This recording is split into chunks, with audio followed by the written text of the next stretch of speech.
Hey guys, ETN Sun here from Sunbros, and it's time for another Hero Quick Look video. Today we're going to be covering the brand spanking new hero to NA, Kriknak. Kriknak is a class assassin warrior. His role is mobility. As you guys can tell in the bottom left corner, his stats are pretty much even kill across the board with above average attack damage. Kriknak's passive is Bite. When Kriknak hits an enemy with an ability, the next normal attack will be enhanced and deal additional damage. Kriknak's first ability, Terrifying Plague, Kriknak summons a plague of larvae, dealing damage and inflicting the enemy target with Mark of Horror. When Kriknak attacks a marked enemy, they take additional damage based on his max XP. Hitting a marked enemy also reduces the cooldown of Terrifying Plague and restores mana. Kriknak's second ability, Horn Rush, Kriknak lunges forward with his enormous horns, dealing damage to all enemies in his path, and every hero hit restores health. Kriknak's ultimate, Drone Drop, Kriknak takes to the skies, significantly increasing his movement speed. When casting his ability again, Kriknak will jump from above, dealing damage and causing it slow. Next, we're going to be talking about pros and cons. Starting with Kriknak's pros, which are the things that you're going to want to focus on if you're playing as Kriknak, and things you're going to want to avoid if you're playing against him.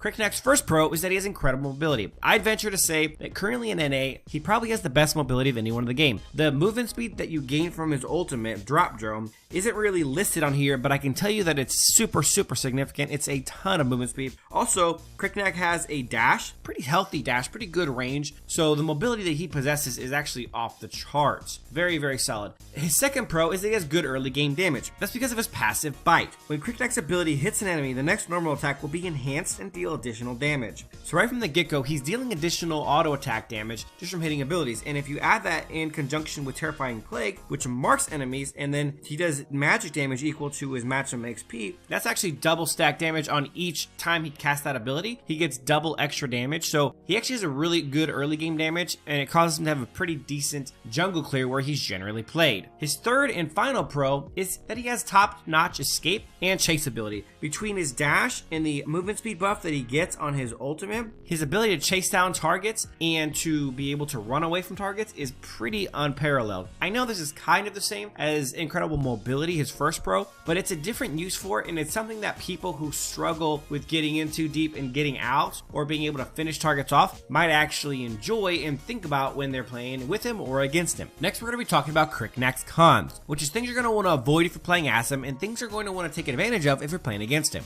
Kriknak's first con is that he's susceptible to crowd control. Even though he has good mobility, he has no abilities that allow him to get out of crowd control, and even built as a warrior, Kriknak doesn't get super tanky, so if he gets stunned or knocked up or something or frozen, there's a good chance that he gets bursted down before he's able to get away, even though he has great escape. Kriknak's second con is that even though he has pretty good damage, which is why he gets built as a warrior, he doesn't really give you that burst damage that you're used to on an assassin, for example, Wukong. His toolkit is built around being able to give sustained damage much more than burst, so make sure you build him the right way. And the very last and absolute worst con about Kriknak is that he has absolutely no hard crowd control. Kriknak's ultimate gives a decent stun, but it's nothing substantial, and people are not going to have to worry about getting locked down by Kriknak at all. His lack of crowd control, especially hard crowd control, is a big issue for an assassin warrior. It doesn't make him completely useless because he still has really great ganking ability with all that mobility, but it definitely affects his overall playability. That's it for this one, guys. I hope you guys enjoyed the content. If you did, please give it a thumbs up, subscribe to the channel, check out our other Hero Quick Look videos, and also please check out our top 5s and how to play series. I think you guys will really enjoy those. Thanks for watching, and as always, until next time.